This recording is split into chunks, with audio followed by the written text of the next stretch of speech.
আসসালামু আলাইকুম, lima cooking ওয়ার্ল্ডে আপনাকে স্বাগতম। আজকে ডিমের মজার একটি রেসিপি শেয়ার করব।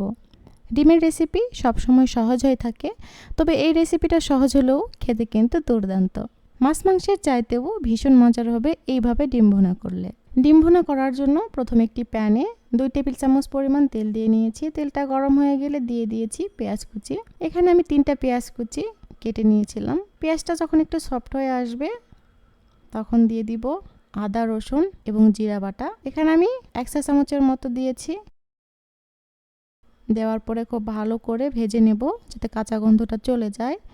একটু ভেজে নেবার পরে দিয়ে দিচ্ছি কাঁচামরিচের ফালি। এখানে আমি 4-5টির মতো কাঁচামরিচ দিয়েছি এবং একটি টমেটো ছোট ছোট করে কেটে তারপরে দিয়ে দিয়েছি। দিয়ে তেলের মধ্যে হালকা একটু ভেজে নেব। ভেজে নেওয়া হয়ে গেলে তারপরে দিয়ে দিব গুঁড়া মশলা। এখানে আমি 1/2 চা চামচের মতো লবণ দিয়েছি, 1/2 চা চামচের মতো হলুদের গুঁড়া, 1/2 চা চামচ মরিচের গুঁড়া। যেহেতু আমি কাঁচা মরিচ ব্যবহার করেছি তাই ঝালটা একটু বুঝে দিতে হবে। তারপরে দিয়ে দিয়েছি 1/2 চা চামচ ধনিয়ার গুঁড়া।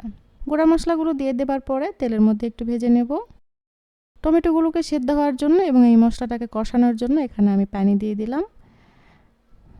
পানি দিয়ে হালকা একটু নেড়ে চেড়ে তারপর ঢাকা দিয়ে মশলাটা খুব ভালো মতন করে কষিয়ে নিব। 2-3 মিনিট ঢাকা দিয়ে রাখবো। 2-3 মিনিট পরে দেখুন উপরে কিন্তু তেলটা ভেসে উঠেছে। এই মশলাটা কিন্তু কষানো হয়ে গিয়েছে। টমেটোগুলো কিন্তু প্রায় সেদ্ধ হয়ে গিয়েছে। এভাবে একটু ভেঙে ভেঙে দিব।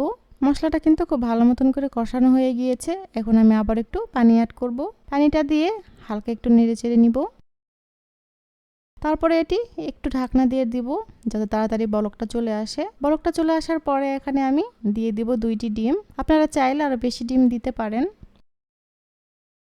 ডিম দেওয়ার পরে ঢাকা দিয়ে প্রায় 5 মিনিটের মতো অপেক্ষা করব।